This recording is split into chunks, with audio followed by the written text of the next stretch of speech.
मेरी उम्र के नौजवानों के साथ मैं हूं शोएब अलवी और मेरे साथ मौजूद है एजाज सैद। कैसे हैं आप? खैरियत से हैं? आज 20 अगस्त है और आज प्राइम वीडियो पर एक डॉक्यूमेंट्री रिलीज हुई। मुझ में और एजाज में यही फ़र्क है कि वो मैं डॉक्यूमेंट्री देख चुका हूँ और एजाज ने नहीं देखी। तो इसका मतलब है कि अगर मैंने वो डॉक्यूमेंट्री नहीं देखी तो इसका मतलब मैंने कुछ नहीं देखा। कुछ नहीं देखा दुनिया में। आपको मैं अभी ट्रेलर दिखा चुका हूँ उसका और आपको समझ में आ गई है कि उसमें है क्या। आज की डेट में आप मुझे कोई राइटर दिखा दीजिए कि जिसके नाम पे लोग अंदर आए। गजब। They had to fight for their names in the credits. ये डॉक्यूमेंट्री में आपको नजर आ रहा है सलमान खान है। इसकी वजह से ऐसा मत समझेंगे सलमान खान पे डॉक्यूमेंट्री है। I mean, the only reason I knew that my dad wrote those films was because he was my dad. हाँ, मैं तो यही समझा, मैंने समझा कि आज सलमान खान के ऊपर डॉक्यूमेंट्री बनी हुई है, लेकिन बाद में जब चीज़ें निकल के आई सामने तो पता लगा भाई ये तो मामला ही कुछ और है। मैं आज भी फेंके हुए पैसे नहीं उठाता। कितने आदमी थे? जो 25 बरस में नहीं हुआ वो अब होगा। और वो जो चीज़ें उसके अंदर हैं वो उसको देख के एक तो एक नॉलेज में जिस तरीके से चीज़ें हमें जिस तरीके से जो एक मिसकॉन्सेप्शंस थे बचपन में हमें पता ही नहीं था कि पीछे भी चीज़ें होती हैं। हम आगे सिर्फ हीरो को देख के या हीरोइंस को देख के मूवीज़ देख रहे होते थे, जबकि पीछे जो एक पूरी स्टोरी चल रही होती थी वो बिल्कुल ही अलग है। इसके अंदर फिल्म की जो बैकग्राउंड स्टोरीज होती हैं वो एक दिखाई गई और इंडिया में सबसे बड़ी success story rise from ashes जिसे कहें सलीम जावेद की है। ये सलीम जावेद सिंगर नहीं है जिन्होंने जावेद मियाँदाद पे गाना गाया। शुरू में जिस वक्त सलीम जावेद का नाम सुनने में आता था ना तो मैं उस वक्त भी एक ही आदमी समझता था। मैं समझता था इंडिया के अंदर भी कोई सलीम जावेद है, बाद में पता लगा नहीं भाई ये तो दो लोग हैं। नहीं, जब मैंने अंदाज़ अपना देखी है 1994-95 में तो उसमें एक आदमी कहता है अबे तुमने शोले पिक्चर देखी है? हाँ, 10 बार। हाँ, इसके बाप ने लिखी है। देख बहुत मजा।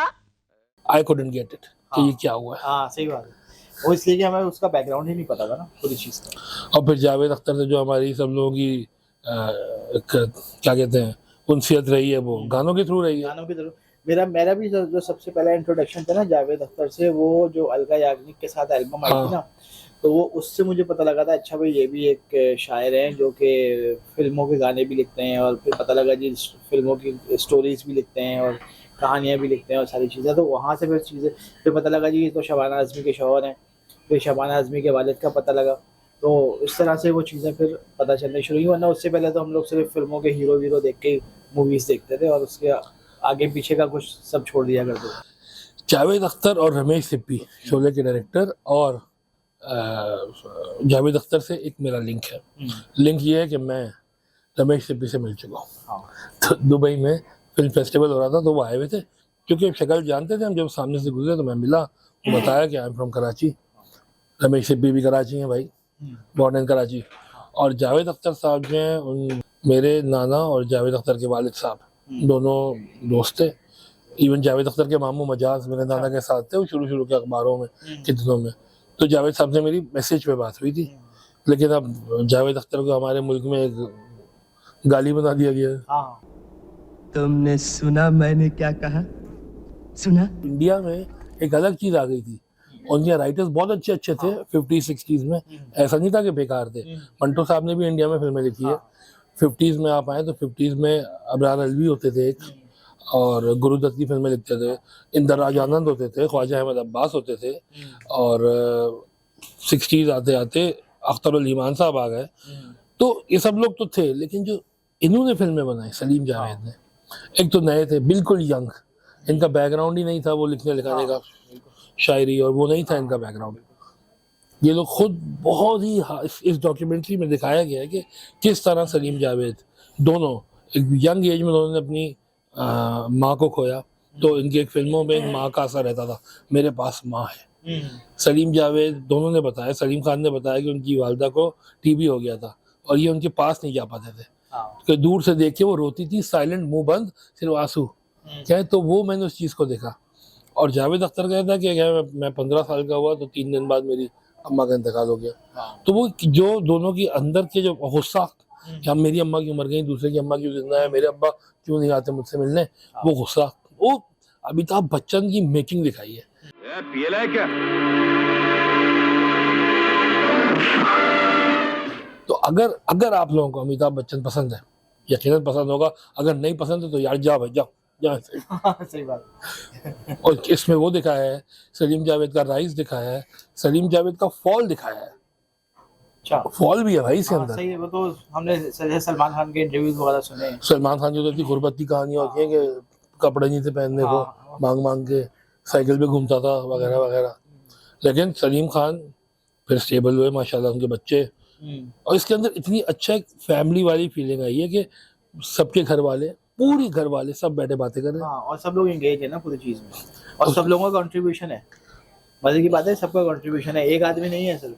आपको इसमें रणवीर सिंह भी मिलेगा, इसमें आपको ऋतिक रोशन भी मिलेगा, इसमें आपको हेमा मालिनी भी मिलेंगी, धर्मेंद्र भी मिलेंगे, शत्रुघ्न सिन्हा का भी खामोश मिलेगा। सब उसमें बातें की और उन्हें बताया किस किस तरह हमने फिल्में बनाई। कि हम, हमारे दिमाग में कोई नहीं था कि हम ये बना रहे हैं और ये बना रहे हैं। वो उस दौर का गुस्सा हमने फिल्मों पे दिखा दिया। बिल्कुल ऐसी। और- उनको, और मजे की बात है कि उनको डायरेक्शन भी मिल गई ना इस चीज की, जिनको नहीं मिल पाती वो बातों का तो उसको मंफी साइड पे भी चीजें लोग ले जाते हैं, जहाँ से कि लोग क्रिमिनल भी बन जाते हैं और दूसरी चीजें भी होती हैं। यार- वो गुस्सा गलत जगह भी निकलता है। उस दौर में हमारी भी तो ऐसी बहुत तब्दीलियां आई थी, फिल्मों में भी आई थी, बाद में मुआशरे में भी आई। हाँ, अब आप देख ले, बिल्कुल सही बात है। वो हमें अभी तक नजर आती हैं, और वो उसने हमारी सोसाइटी को जिस तरह से तबाह किया है वो भी हमें नजर आता है। और दूसरी तरफ पे उनकी सोसाइटी का जो राइज है वो भी हमें नजर आता है। और उसके अंदर जो ये फनून लतीफ़ा है, खासतौर पे मूवी का जो जानना है, वो हमें दिखता है कि उसने किस तरीके से लोगों की को एक सोचने का डिफरेंट एक एंगल दिया। तो फिर कल से आपसे मुलाकात हो रही है। कल आप मेरे बराबर होंगे क्योंकि आपने देखी हुई है डॉक्यूमेंट्री। बिल्कुल हाँ, फिर आप मुझसे बात करिएगा। अभी आप कैसे आए, कैसे आप? आगे निकल चुका हूँ क्योंकि मैं 2 बार देखा। ओहो यार, ये तो आपका बड़ा मसला है। लेकिन आपको ये तो पता है ना कि मैं सीरीज वगैरह सीजन्स कोई नहीं देखता हूँ, ये आपको पता है। मुझे भी एक फीचर फिल्म ठीक है। मजेदार है। मैंने सलीम जावेद की कोई फिल्म सिनेमा में नहीं देखी, और 12 साल की उम्र तक के मैंने उनकी कोई फिल्म देखी नहीं थी। ना डॉन देखी थी, ना शान देखी थी, ना शोले देखी थी, ना शक्ति देखी थी, ना मजबूर, ना कुछ नहीं देखा। कल रात को 19 अगस्त को मैं घूम रहा था कट कट करके, मैंने ढूंढा चैनल, लगा दिया 3 घंटे। जैसे अमिताभ बच्चन दीवार में पूरी फिल्म में मंदिर नहीं जाता है और आखिरी सीन में वो चलता हुआ जाता है, कहता है माँ मैं आ गया। मैं आ गया माँ, देख मैं आ गया। बिल्कुल उसी तरह मैंने भी अगेंस्ट द ऑड्स चाह करी है फिल्म, तीनों एपिसोड देखी है, और मुझे फीलिंग आई है कि मैं अमिताभ बच्चन भी बन गया। और मैंने सलीम जावेद की सारी फिल्में फर्स्ट डे फर्स्ट शो देख ली। यानी अब आप नास्तिक नहीं रहे। ओए हो बिल्कुल बिल्कुल। तो भाई आप लोग ज़रूर देखिए। प्राइम वीडियो जो है नहीं है अगर आपके पास, तो उसको हासिल करें कहीं से। मुझे उन्होंने कोई पैसे नहीं दिए, मैं सिर्फ इसलिए बता रहा हूँ कि ये एक ऐसी चीज़ है कि अगर हमें पैसे देने पड़ते प्राइम वीडियो को तो हम दे चुके होते। हाँ, लेकिन हमने आज तक कभी किसी चीज के पैसे वैसे दे दिए, हम हमेशा पायरेसी से ही चला। बैठे रहो, फिर इंतजार में रहना। चलो भाई, हो गया।